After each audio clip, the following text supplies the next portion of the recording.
Hello दोस्तों, हमारे channel competitors club में आपका स्वागत है। छत्तीसगढ़ सामान्य अध्ययन के तहत इस वीडियो में हम देखने जा रहे हैं छत्तीसगढ़ में भारतीय राष्ट्रीय आंदोलन की प्रमुख परिस्थितियां। वो कौन सी परिस्थितियां थी जिनसे छत्तीसगढ़ में भी जो है राष्ट्रीय आंदोलन की चिंगारी भड़की और वो जो है आगे बढ़ी। भारत में अंग्रेजों के या फिर कंपनी के खिलाफ जो ये आंदोलन उत्पन्न हुआ उसका बीज हम देखते हैं 1885 में आईएनसी या फिर भारतीय राष्ट्रीय कांग्रेस की स्थापना के साथ। तो 1885 में जो है कांग्रेस की स्थापना हुई थी, भारतीय राष्ट्रीय कांग्रेस की स्थापना हुई थी ए.ओ. ह्यूम द्वारा। भारतीय राष्ट्रीय कांग्रेस की स्थापना हुई थी। ए.ओ. ह्यूम ये जो थे रिटायर्ड सिविल कर्मचारी थे, इनके द्वारा। तो जिस समय भारतीय राष्ट्रीय कांग्रेस की स्थापना हुई थी उस समय उनका मकसद ये था कि अंग्रेजों और भारतीयों के बीच एक कोई ऐसा इंस्टीट्यूशन हो जो मध्यस्थता का काम करे। हालांकि ये जो फेवर ले अंग्रेजों का ले, लेकिन एक बैलेंस बना रहे उनके बीच, ये मध्यस्थता का काम करे। लेकिन बाद में जो है भारतीय राष्ट्रीय कांग्रेस ने भी भारत में जो अंग्रेजों के खिलाफ या अंग्रेजों की नीतियों के कारण जो गड़बड़ी या फिर जो असंतोष उत्पन्न हो रहा था उसे महसूस किया और ये फिर जो है भारतीय राष्ट्रीय कांग्रेस अंग्रेजों के खिलाफ खड़ी हो गई। तो भारतीय राष्ट्रीय कांग्रेस की स्थापना हालांकि 1885 में हो गई थी, लेकिन छत्तीसगढ़ के लोगों का भारतीय राष्ट्रीय कांग्रेस के साथ जो संबंध या फिर जो जुड़ाव स्थापित हुआ वो हुआ नागपुर अधिवेशन से। 1891 में नागपुर में कांग्रेस का अधिवेशन हुआ था। तो आने वाले समय में जब भी हम बोलेंगे कि फलाना अधिवेशन, कोई भी जगह का नाम लेकर अधिवेशन की अगर हम बात करेंगे तो आप समझ जाइएगा कि कांग्रेस के अधिवेशन की बात हो रही है। तो 1891 में नागपुर अधिवेशन हुआ था। इस समय छत्तीसगढ़ के लोगों का, छत्तीसगढ़ के निवासियों का कांग्रेस से संबंध स्थापित हुआ।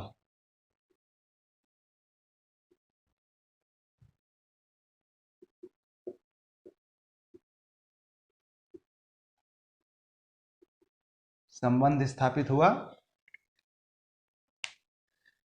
जब पूरे भारत में भारतीय राष्ट्रीय आंदोलन की प्रवृत्तियां जन्म ले रही थी, ऐसे माहौल बन रहे थे। तो हम जानते हैं कि आंदोलनों में पत्रकारिता ने बहुत महती भूमिका निभाई थी।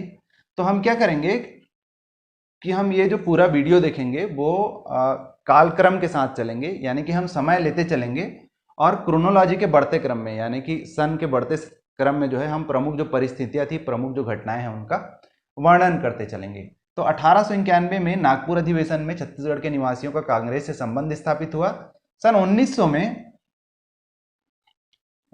में छत्तीसगढ़ मित्र का प्रकाशन हुआ। छत्तीसगढ़ मित्र का प्रकाशन, छत्तीसगढ़ मित्र जो है एक मासिक पत्रिका थी, ध्यान देंगे, मासिक पत्रिका थी ये। और इसके जो प्रकाशक थे, यानी किनके द्वारा ये प्रकाशित किया गया, तो याद रखेंगे माधवराव सप्रे। माधवराव सप्रे के द्वारा जो है इसे प्रकाशित किया गया था। इनके सहयोगी इस कार्य में, इनके जो सहयोगी थे वो थे रामराव चिंचोलकर, इनके सहयोगी थे। तो ये जो मासिक पत्रिका थी इसका जो प्रकाशन होता था वो पेंड्रा रोड बिलासपुर से होता था।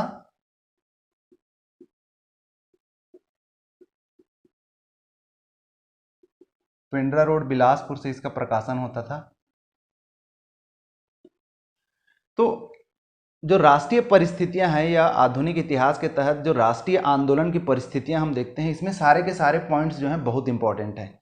इसमें से प्रश्न निश्चित रूप से पूछता ही पूछता है, तो सारे पॉइंट्स जो हैं आप बहुत ध्यान से देखेंगे, बहुत ध्यान से याद रखेंगे। 1906 में छत्तीसगढ़ में समित्र मंडल की स्थापना हुई। समित्र मंडल की स्थापना पंडित सुंदरलाल शर्मा जी के द्वारा। ध्यान रखेंगे।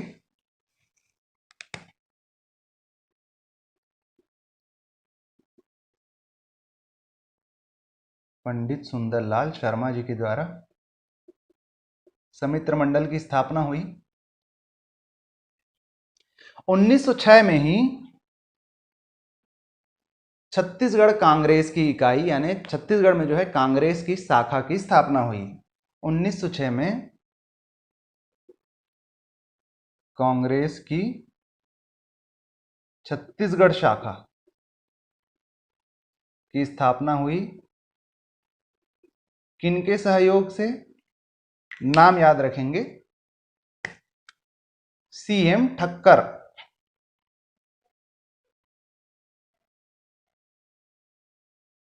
सीएम ठक्कर के सहयोग से।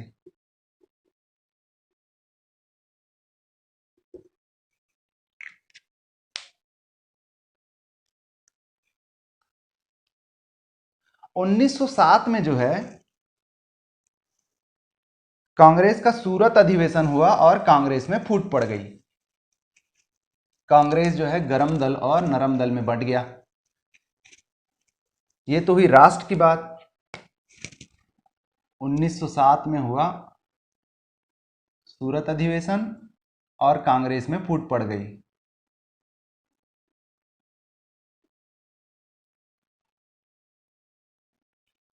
सूरत अधिवेशन में जो कांग्रेस में फूट पड़ी राष्ट्रीय स्तर पर, उसका असर जो है छत्तीसगढ़ में भी देखने को मिला। तो 1907 में ही जो प्रांतीय सम्मेलन हुआ, 1907 में ही कांग्रेस का तृतीय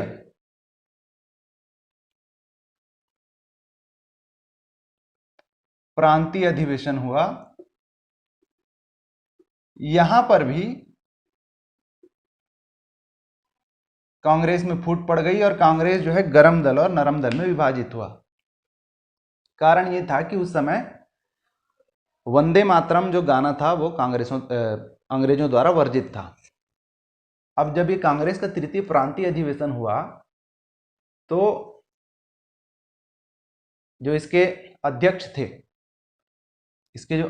थे हरि सिंह गौर,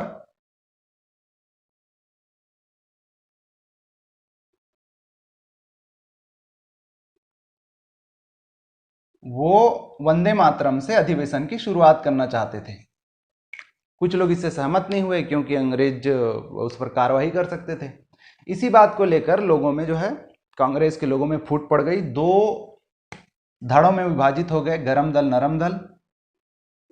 प्रश्न पूछता है गरम दल के नेताओं के बारे में और नरम दल के नेताओं के बारे में। तो कौन कौन नेता किस दल से संबंधित है याद रखेंगे, महत्वपूर्ण है। तो गरम दल में जो है, गरम दल में थे दादा साहब खापर्डे। दादा साहब खापर्डे, इनका नाम जो है स्वदेशी आंदोलन के तहत आता है। पंडित रविशंकर शुक्ल,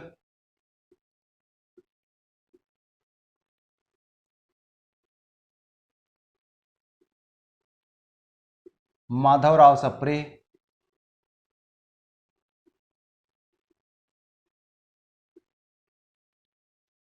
वामन राव लाखे,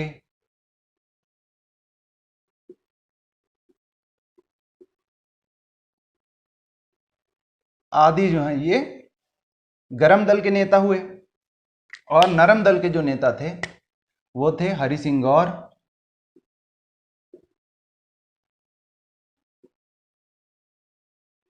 पंडित सुंदरलाल शर्मा।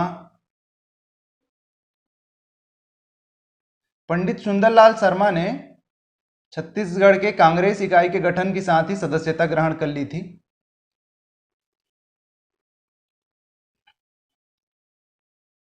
डॉक्टर शिवराम मुंजे,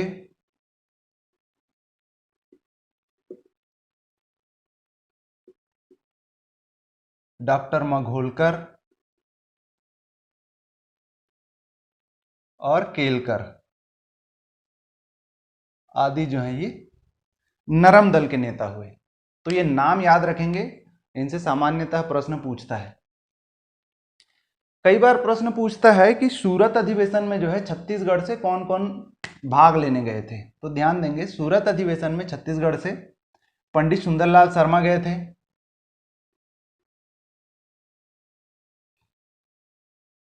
पंडित सुंदरलाल शर्मा जी जो है गए थे सूरत अधिवेशन में। डॉक्टर मुंजे गए थे। इसके अलावा जो है नारायण राव मेघावले, नारायण राव मेघावले भी जो है सूरत अधिवेशन में छत्तीसगढ़ से भाग लेने गए थे। 1907 में ही देश का प्रथम छात्र हड़ताल हुआ था।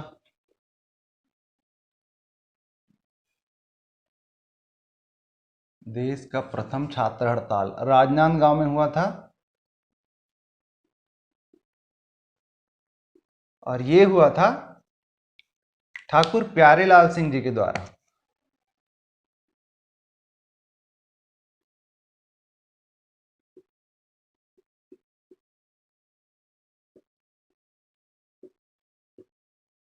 जो भी नायकों की अभी हम बात करेंगे, जिन भी नेताओं की हम बात करेंगे, उनकी कर्म भूमि याद रखिए, वो कहाँ से संबंधित थे। तो जैसे अब हम बोल रहे हैं, ठाकुर प्यारेलाल सिंह जी द्वारा करवाया गया था छात्र हड़ताल। कहाँ करवाया गया था? ये हुआ था नांदगांव स्टेट स्कूल में। Nandgaon state school, Rajnandgaon. तो राजनांदगांव जो है इनकी कर्म भूमि है। अभी ये याद रखने में आपको क्या याद रखने में हेल्प करेगा कि ज़्यादातर जो आंदोलन होंगे, कुछ एक गिने चुने नेता हैं वो अपने उस क्षेत्र में उन आंदोलनों का नेतृत्व करेंगे। तो जैसे हम देखेंगे अभी आगे कि नांदगांव, राजनांदगांव में ज़्यादातर जो चीज़ें हो रही होंगी, तो उनके जो नेता होंगे, उनके जो नायक होंगे, वो ठाकुर प्यारेलाल सिंह होंगे। तो इसलिए आपको ये चीज़ याद रखना चाहिए। नांदगांव स्टेट स्कूल में हुआ था, जो कि राजनांदगांव में था। तो यहाँ पर इन्होंने जो है देश का प्रथम छात्र हड़ताल कराया था। 1908 में हिंद केसरी का प्रकाशन हुआ था। उसका हिंदी वर्जन, हिंद केसरी जो है बाल गंगाधर तिलक प्रकाशित करते थे, पर वो मराठी में हुआ करता था। तो ये जो उससे प्रेरित होकर छत्तीसगढ़ में हिंद केसरी का प्रकाशन हिंदी माध्यम में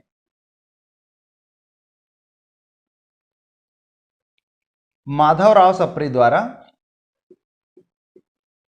करवाया गया।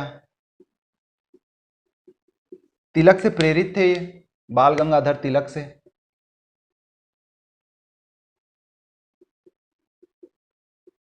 तो बाल गंगाधर तिलक के हिंद केसरी से प्रभावित होकर ही जो है उसका हिंदी वर्जन माधवराव सप्रे ने यहाँ पर हिंद केसरी के नाम से ही प्रकाशित कराया। और इस कार्य में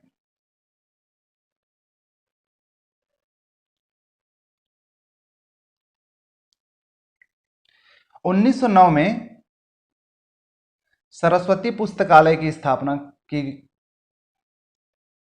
गई। सरस्वती पुस्तकालय, सरस्वती पुस्तकालय की स्थापना की गई राजनांदगांव में।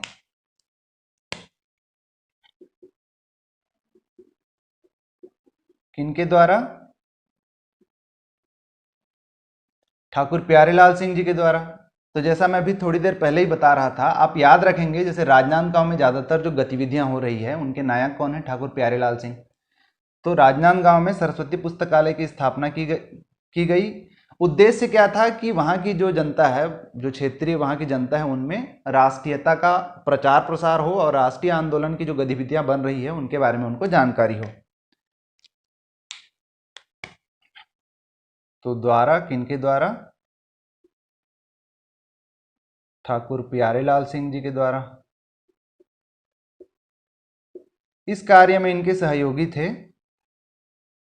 सहयोगियों के नाम याद रखेंगे, परीक्षा में पूछे जा चुके हैं। तो इनके जो सहयोगी थे इस कार्य में वो थे राजूलाल और छबीलाल चौबे।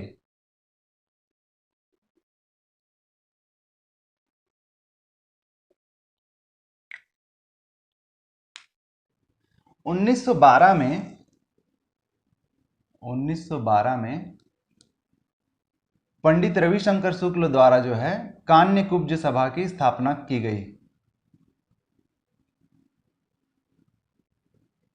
कान्यकुब्ज सभा की स्थापना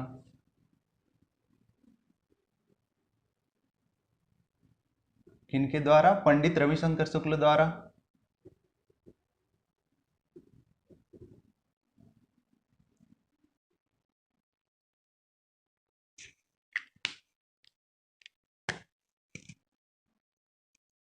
रायपुर में 1915 में मालगुजारों का सम्मेलन हुआ था। 1915 में रायपुर में मालगुजारों का सम्मेलन।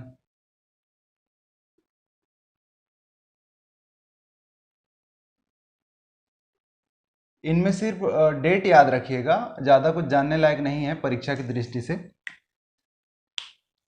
1917 में होम रूल लीग की छत्तीसगढ़ शाखा की स्थापना हुई थी। होम रूल लीग, अगर आपको याद हो, एनी बेसेंट जिससे जुड़ी हुई थी, तो होम रूल लीग की छत्तीसगढ़ शाखा, होम रूल लीग की छत्तीसगढ़ शाखा का गठन हुआ 1917 में। और इसकी जो क्षेत्रीय शाखाएं खुली, अभी ध्यान देंगे, अभी जो नेता या फिर नायक जो सामने आएंगे उभर कर, जो नाम सामने आएंगे, तो उनकी कर्मभूमि आप याद रखेंगे कि वो किस क्षेत्र से संबंधित है। तो मैं तीसरी बार बता रहा हूं क्योंकि वो जिस क्षेत्र से संबंधित है, भविष्य में हम देखेंगे इसी वीडियो में कि ज़्यादातर उस क्षेत्र में जो ज़्यादातर जो प्रदर्शन होंगे या फिर जो क्रांतियां होंगी या जो भी आंदोलन होंगे, उनके जो नायक होंगे वो यही लोग होंगे। तो जैसे अब रायपुर की बात करें, तो रायपुर क्षेत्र में होम रूल लीग की ब्रांच स्थापना के लिए जो उत्तरदायी व्यक्ति हैं वो है पंडित रविशंकर शुक्ल। तो रायपुर जो है इनकी कर्मभूमि है। अगर बिलासपुर की हम बात करें तो बिलासपुर में ई राघवेंद्र राव,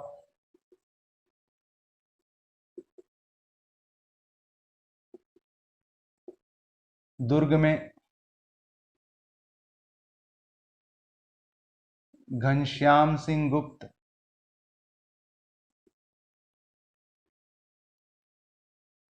राजनांदगांव में अगेन आप लोगों को याद हो गया होगा ठाकुर प्यारेलाल सिंह।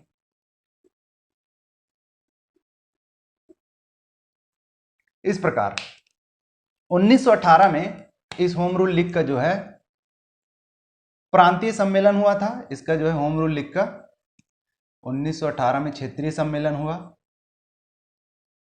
खास बात क्या है कि इस सम्मेलन में भाग लेने के लिए स्वयं जो है बाल गंगाधर तिलक छत्तीसगढ़ आए थे।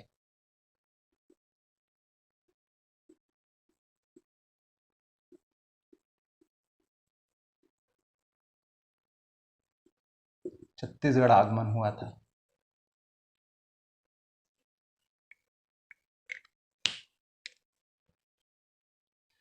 धमतरी में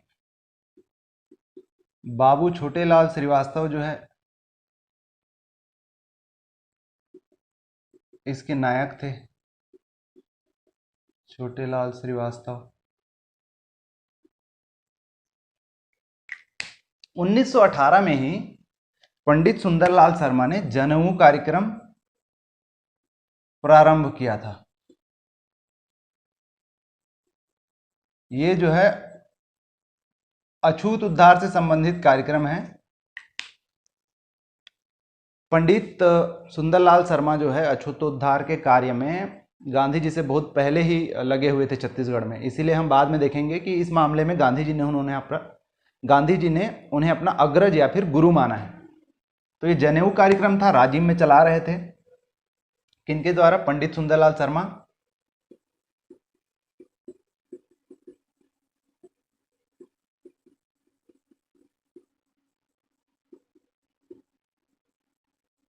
किससे संबंधित है ये? अछूतोद्धार से, अछूतों के उद्धार से संबंधित। 1919 में जो है रॉलेट एक्ट का विरोध हुआ।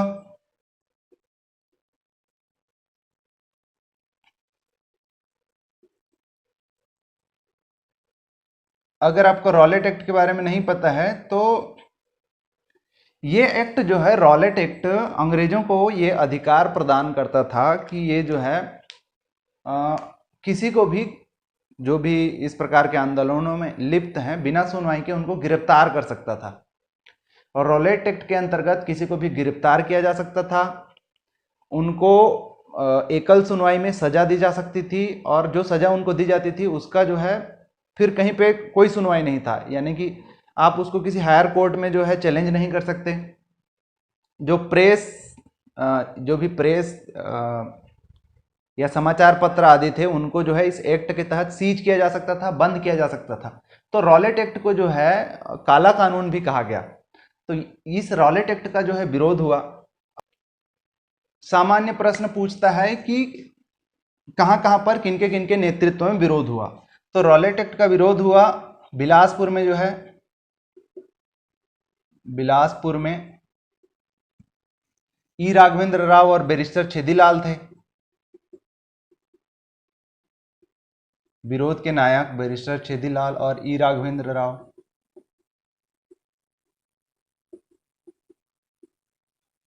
राजनांदगांव में आपको याद हो गया होगा, ठाकुर प्यारेलाल सिंह।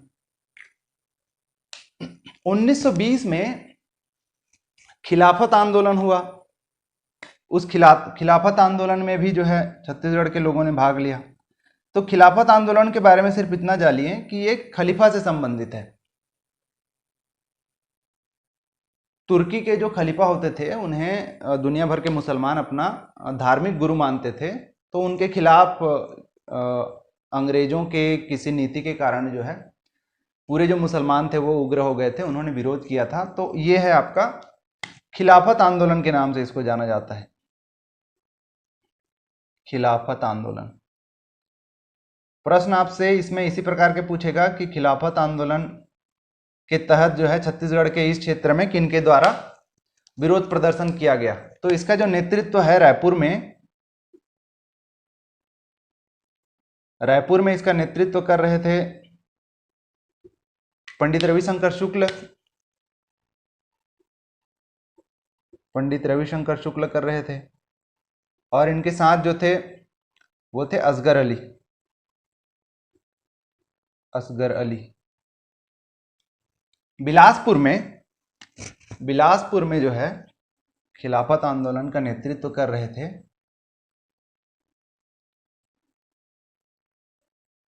अकबर खां,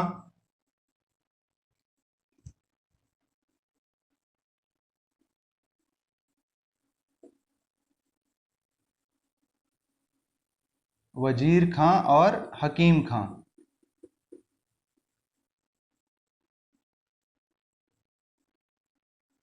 खां या फिर खान। तो ये अपने को याद रखना है कि कौन कौन जो है कहां कहां पर नेतृत्व कर रहे थे। 1920 में ही बीएनसी या फिर बंगाल नागपुर कॉटन मिल पे हड़ताल हुआ था। महत्वपूर्ण है बीएनसी की हड़ताल। अलग अलग समय में 3 चरणों में जो है हड़ताल हुई थी बीएनसी की मजदूर हड़ताल। राजनांदगांव में, तो राजनांदगांव में किसके नेतृत्व में हुई होगी आप अंदाजा लगा सकते हैं। बीएनसी की हड़ताल अलग अलग समय में हुई थी, हम यहीं पर एक साथ देख लेते हैं। तो बीएनसी की हड़ताल हुई थी ठाकुर प्यारेलाल सिंह के नेतृत्व में राजनांदगांव में।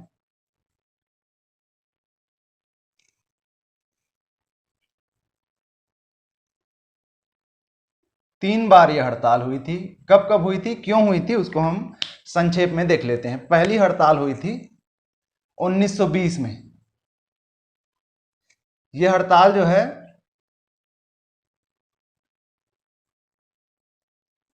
36 दिनों तक चली थी, और इस हड़ताल का जो मुद्दा था वो था कि मजदूरों से काम अधिक लिया जाता था लेकिन वेतन कम दिया जाता था। अधिक कार्य कम वेतन, ये कारण है उसका। अगला जो हड़ताल हुआ था वो हुआ था 1924 में। इसका जो कारण था श्रमिकों पर दमनकारी नीति।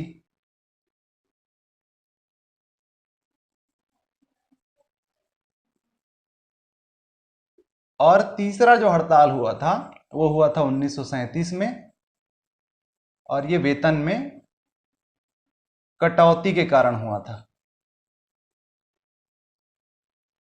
इन हड़तालों के कारण जो अंग्रेजी हुकूमत थी ठाकुर प्यारेलाल सिंह से इतनी रुष्ट हो गई थी कि उन्हें जो है राजनांदगांव से निकाल दिया गया था। वो दुर्ग में जो है शरण लेकर कर रहे थे। बाद में हालांकि उनका जो निष्कासन हो रद्द कर दिया गया। तो ये तीन जो है हड़ताल हुए थे बीएनसी के, पहला 1920 में, दूसरा 1924 में, और तीसरा जो है 1937 में। तो हम थे 1920 में।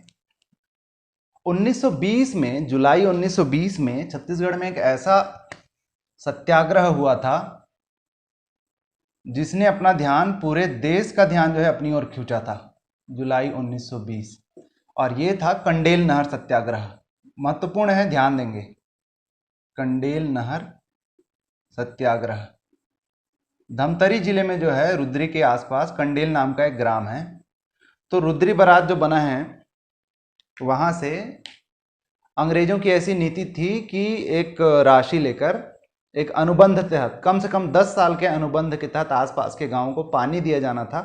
अनुबंध की राशि जो है, कॉन्ट्रैक्ट की राशि, वो बहुत अधिक थी, और अंग्रेज जो है इससे मनमाना पैसा वसूल करना चाहते थे। और इसके तहत उन्होंने क्या कर दिया कि नहर जो है खोल दिया और कंडेल के ग्राम में पानी पहुंचा दिया, बिना उनकी रजामंदी के, बिना उनकी आवश्यकता के। और जब इसका उन्होंने विरोध किया और इसके खिलाफ रुपए देने से मना किया उन्होंने, तो उनकी मवेशियां जो है, उनके जो मवेशी है, उनके जो जानवर है, वो जब्त कर लिए गए। इसके खिलाफ जो है ये सत्याग्रह हुआ था। इसका जो नेतृत्व कर रहे थे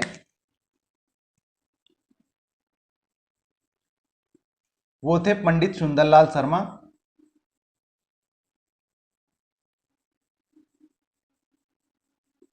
जब ये सत्याग्रह हो रहा था उस समय गांधी जी जो है कलकत्ता में थे, और उनके जो सहयोगी थे वो थे बाबू छोटेलाल श्रीवास्तव,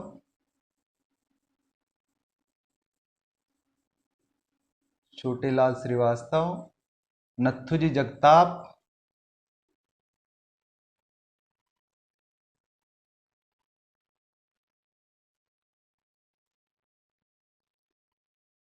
और नारायण राव मेघावले।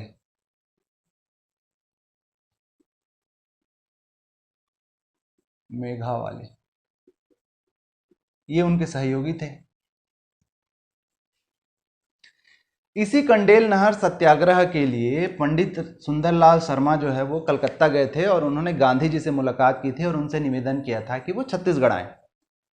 तो छत्तीसगढ़ में प्रथम आगमन हुआ था गांधी जी का, किस कार्य के लिए? कंडेल नहर सत्याग्रह में भाग लेने के लिए। हालांकि इसकी सूचना मिलने पर उनके आने से पूर्व ही कंडेल नहर सत्याग्रह जो है सफलतापूर्वक समाप्त हो गया था। तो 20 दिसंबर 1920 को, 20 दिसंबर 1920 को जो है महात्मा गांधी जी का छत्तीसगढ़ में प्रथम आगमन हुआ था।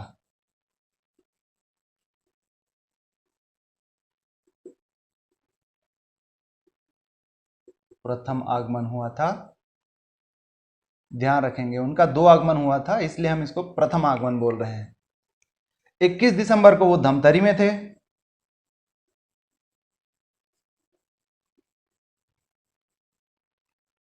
और जैसा मैंने पहला बताया, इनके आने का उद्देश्य क्या था? कंडेल नहर सत्याग्रह में भाग लेना।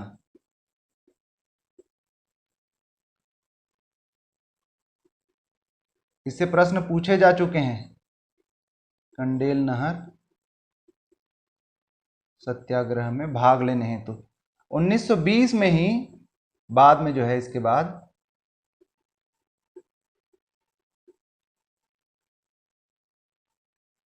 असहयोग आंदोलन की शुरुआत होती है। तो आप जो है इस पर कंफ्यूज मत होंगे कि असहयोग आंदोलन के लिए वो छत्तीसगढ़ आए थे या फिर खिलाफत आंदोलन के लिए आए थे, क्योंकि खिलाफत आंदोलन भी हुआ था 1920 में, असहयोग आंदोलन की शुरुआत भी हुई थी 1920 में, लेकिन गांधी जी छत्तीसगढ़ में प्रथम बार आए थे कंडेल नहर सत्याग्रह में भाग लेने के लिए। और इनके साथ जो आए थे वो भी याद रखेंगे, इनके साथ आए थे मौलाना शौकत अली।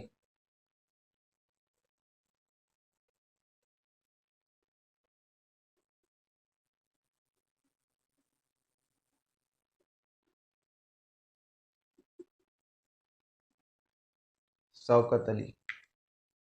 आनंद समाज वाचनालय रायपुर में इन्होंने जो है महिलाओं को संबोधित किया था गांधी जी ने। मकई चौक में जो है धमतरी में इन्होंने अपना भाषण दिया था। 26 दिसंबर 1920 में, देखिए यहां से आने के थोड़े ही दिन बाद जो है 26 दिसंबर 1920 में असहयोग आंदोलन शुरू हो गया था। इसके पश्चात जो है 26 दिसंबर 1920 में असहयोग आंदोलन प्रारंभ हो गया।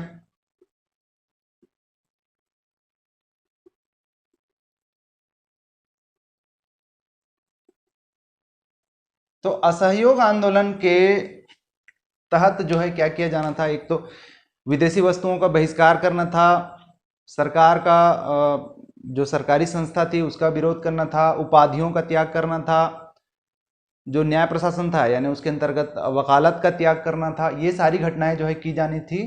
तो छत्तीसगढ़ में उसका क्या प्रभाव रहा, छत्तीसगढ़ में किन किन ने अपनी वकालत त्यागी, उपाधि त्यागे, तो उसके बारे में हम देख लेते हैं यहाँ पर।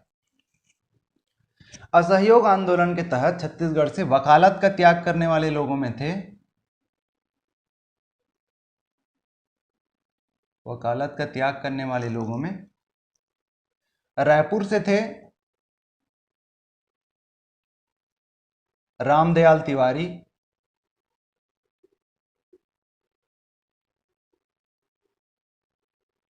डी के मेहता दुर्ग से, ठाकुर प्यारेलाल सिंह,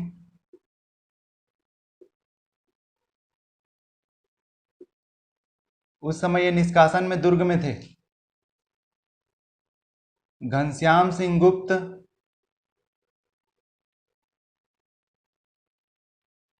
रत्नाकर झा,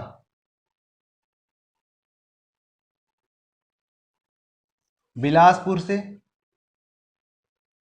बैरिस्टर छेदीलाल और ई राघवेंद्र राव।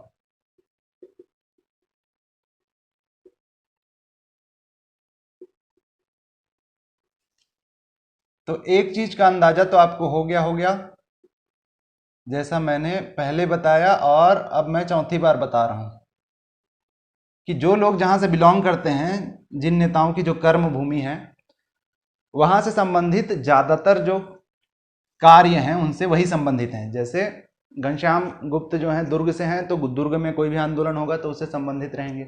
ई राघवेंद्र राव, बैरिस्टर छेदीलाल का बार बार उल्लेख हो रहा है बिलासपुर से, तो ये आप याद कर लीजिए, आपको याद हो जाना चाहिए कि वो कहाँ से संबंधित है। तो कभी आपको प्रश्न में यदि आइडिया नहीं भी हुआ कि वो उस क्षेत्र में हुए कार्यक्रम से कौन संबंधित है, तो एटलीस्ट आप एक फेयर गेस कर सकते हैं कि ये हो सकते हैं करके। फिर उपाधियों की अगर हम बात करें, उपाधियों का त्याग, तो राय साहब एक उपाधि हुआ करती थी, उसका त्याग जो है वामन राव लाखे जी ने किया। इसके बदले में जनता ने उन्हें जो है लोकप्रिय की उपाधि दी। इसके अलावा कल्याण जी,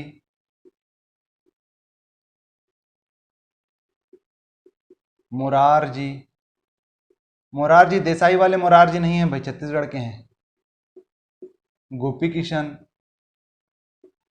इन सारे व्यक्तियों ने अपनी राय साहब की उपाधि त्यागी। तो एक महत्वपूर्ण बिंदु आप ये भी याद रखेंगे कि इसके बदले में वामन राव लाखे जी को जो है लोकप्रिय की उपाधि दी गई, जनता ने दी भाई इसके बदले में। इसके अलावा काउंसिल और चुनाव का भी त्याग किया गया। काउंसिल व चुनाव का बहिष्कार। ऐसा करने वाले में छत्तीसगढ़ से काउंसिल मेंबर बाजीराव कृदत्त जो थे वो थे, ये धमतरी से थे। काजी शमशेर खां ने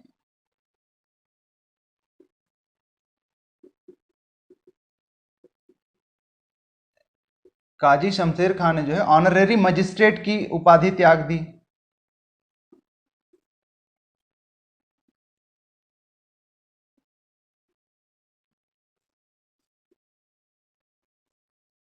तो इस प्रकार से असहयोग आंदोलन के तहत उपाधियों और न्याय व्यवस्था ये सब का जो है त्याग छत्तीसगढ़ में इन व्यक्तियों के द्वारा जो है की गई, ये आप याद रखेंगे। केवल बहिष्कार से तो काम नहीं चलेगा, अब उनकी जगह कुछ चाहिए भी। अगर आप न्याय व्यवस्था का बहिष्कार कर रहे हैं तो न्याय मिले कैसे? तो कुछ रचनात्मक कार्यक्रम भी जो है इसके अंतर्गत किए गए थे और वो करने आवश्यक थे। तो रचनात्मक कार्यक्रम में जैसे हम बात करें तो राष्ट्रीय विद्यालयों की स्थापना की गई, इसी असहयोग आंदोलन के तहत जो है राष्ट्रीय विद्यालयों की स्थापना। क्योंकि उस समय जो शिक्षा होती थी वो अंग्रेजी माध्यम से, अंग्रेजी स्कूलों के माध्यम से होती थी, तो जो व्यक्ति जो है हिंदी में या अपनी क्षेत्रीय भाषा में शिक्षा लेना चाहे उनके लिए राष्ट्रीय विद्यालयों की स्थापना की गई।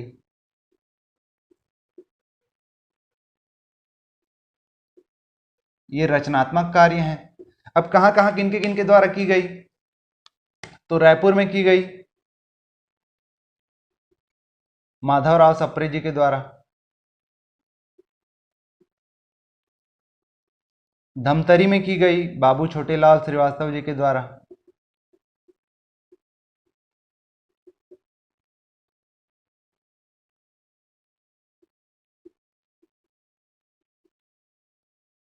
बिलासपुर में की गई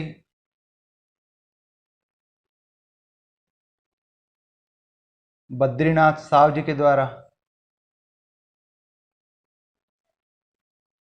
इसके अलावा न्याय व्यवस्था का चूंकि आप बहिष्कार कर रहे हैं तो न्याय देने के लिए भी आपको किसी न किसी इंस्टीट्यूशन की स्थापना करनी पड़ेगी। तो इसके लिए उन्होंने जो है पंचायती अदालतों का गठन किया, राष्ट्रीय पंचायतें या फिर पंचायती अदालतों का गठन।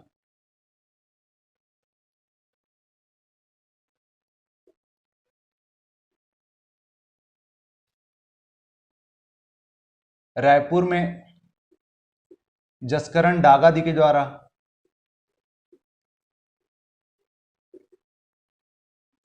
और धमतरी में जो है बाजीराव कृदत्त के द्वारा।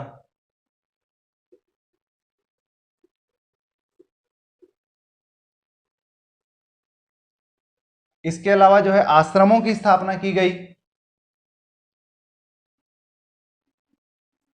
रचनात्मक कार्यक्रम के अंतर्गत।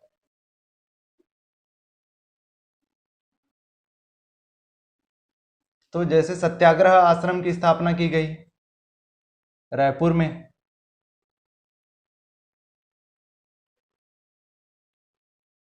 सत्याग्रह आश्रम। इसके अलावा जो है खादी आश्रम की स्थापना की गई, खादी आश्रम की स्थापना। तो सत्याग्रह आश्रम की जो स्थापना है वो की गई थी पंडित सुंदरलाल शर्मा जी के द्वारा।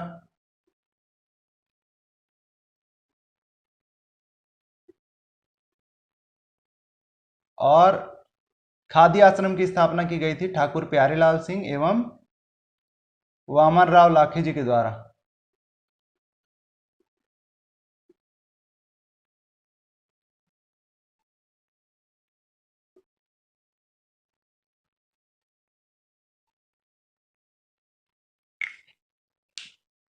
बारह मई 1921 को डेट याद रखेंगे। अभी तक चल रहा था 1920, अब हम पहुंचते हैं 1921। तो 12 मई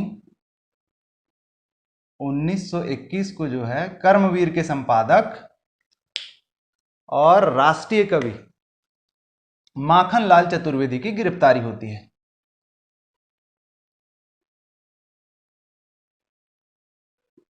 माखनलाल चतुर्वेदी की गिरफ्तारी होती है। क्यों होती है? गिरफ्तारी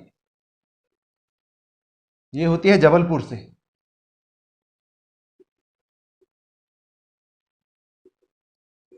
क्यों?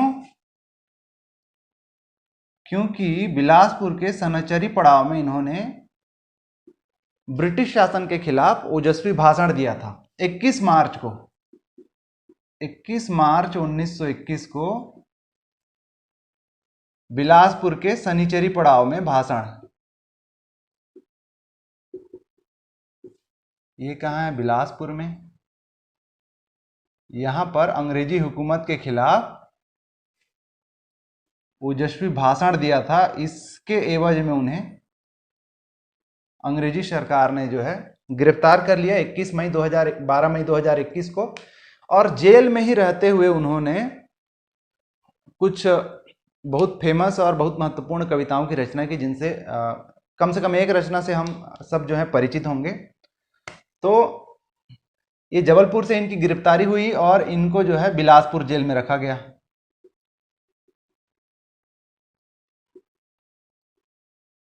बिलासपुर जेल में जो है कैद कर लिया गया और यही बिलासपुर जेल में रहते हुए उन्होंने कुछ अमर जयी जो है रचनाएं रची, जैसे पुष्प की अभिलाषा,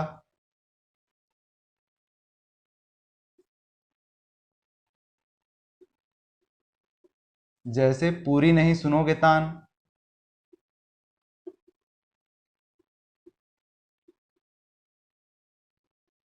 और पर्वत की अभिलाषा।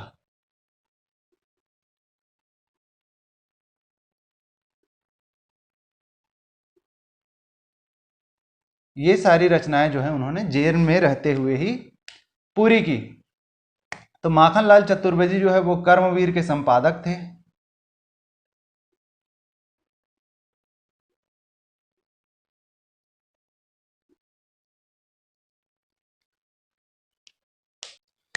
इसी बीच 21 जनवरी 1922 को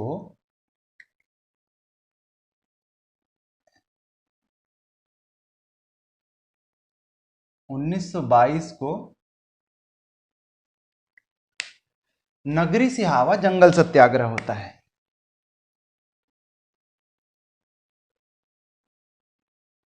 नगरी सिहावा जंगल सत्याग्रह महत्वपूर्ण है, याद रखेंगे। कारण एक तो ये जंगली क्षेत्र थे, वहां पर जो है रहने वाले लोग हैं आदिवासी, उनसे जंगल में कार्य करवाए जाते थे और बहुत कम वेतन जो है, कार्य के बदले जो पारिश्रमिक है वो बहुत कम दिए जाते थे। तो कभी कभी नहीं भी दिए जाते थे, तो बेगारी, अल्प मजदूरी, और इसके बाद चूंकि वो जंगलों पर ही निर्भर थे, जंगलों से जो भी वस्तुएं उन्हें प्राप्त होती थी, जो वनोपज उन्हें प्राप्त होता था, उस पर जो है प्रतिबंध लगा दिया गया। वनोपज पर प्रतिबंध लगा दिया गया। तो इसके खिलाफ जो है सत्याग्रह किया गया था। किसके नेतृत्व में? ध्यान रखेंगे, सब स्थानीय लोग थे। श्यामलाल सोम, विशंभर पटेल,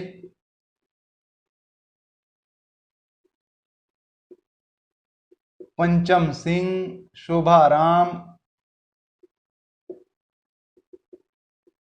आदि स्थानीय लोगों ने जो है ये सत्याग्रह प्रारंभ किया।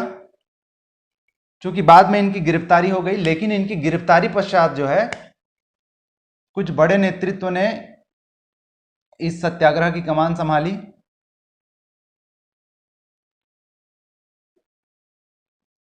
तो इनकी गिरफ्तारी के पश्चात जो है ये कमान संभाली पंडित सुंदरलाल शर्मा ने। पंडित सुंदरलाल शर्मा ने, और इनके सहयोगी थे नारायण राव मेघावले,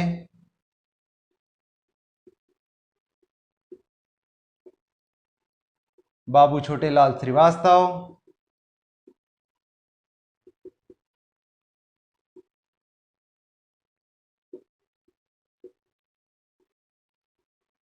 आदि।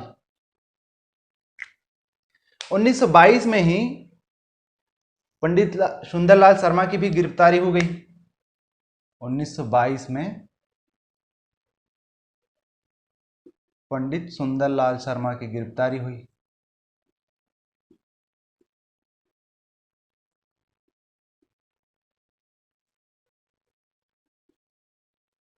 इससे ज़्यादा महत्वपूर्ण ये तथ्य याद रखने लायक है कि इन्होंने जेल में रहते रहते जो है एक पत्रिका प्रकाशित की थी, और उस पत्रिका का नाम है श्री कृष्ण जेल पत्रिका।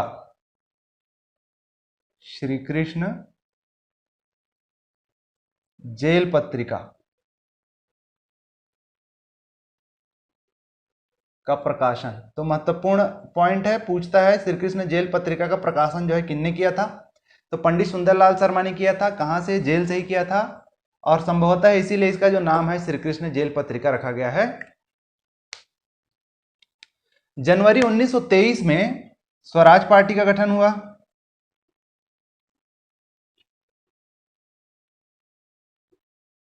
जो राष्ट्रीय नेतृत्व था उसमें से कुछ लोगों का यह मानना था कि सरकार का जो है बाहर विरोध करने के बजाय हम व्यवस्थापिका में चलते हैं, यानी उनके तंत्र में जाते हैं, जिस तंत्र के जो है नियम कानून बनाए जाते हैं। और व्यवस्थापिका जो आजकल लोकसभा या राज्यसभा कहलाती है राष्ट्रीय स्तर पर, और राज्य स्तर पर विधानसभा कहलाती है, या विधान परिषद किसी किसी राज्य में। तो उस व्यवस्थापिका में हम जाते हैं चुनकर, और वहां पर हम सरकार का विरोध करेंगे। तो इस बात के चलते जो है जो राष्ट्रीय नेतृत्व था उसमें मतभेद हुआ। तो जो लोग व्यवस्थापिका में जाना चाहते थे उन्होंने अपनी एक नई पार्टी बनाई, स्वराज पार्टी, जिसके संस्थापक जो है मोतीलाल नेहरू थे। तो छत्तीसगढ़ में भी इसका प्रभाव देखने को मिला। छत्तीसगढ़ में भी स्वराज पार्टी का गठन हुआ।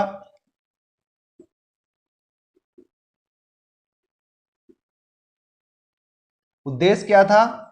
कि प्रांतीय व्यवस्थापिकाओं में प्रवेश करना, इस उद्देश्य के साथ। अब हमें देखना है छत्तीसगढ़ में कि अलग अलग क्षेत्रों में कौन कौन लोग थे जो स्वराज पार्टी के सदस्य बने या स्वराज पार्टी में के सदस्य बनना चाहते थे। तो रायपुर में देखिए वही वही लोग सब मिलेंगे आपको जिन नायकों की हम बात कर रहे थे। रायपुर में थे पंडित रविशंकर शुक्ल,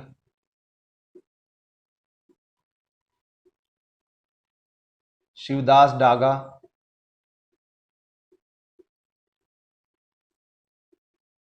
बिलासपुर में अब तक आपको नाम याद हो जाना चाहिए, बिलासपुर में बैरिस्टर छेदीलाल और ई राघवेंद्र राव।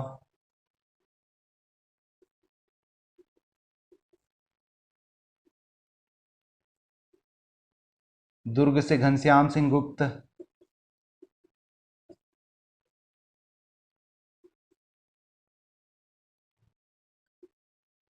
और राजनांदगांव से ठाकुर प्यारेलाल सिंह।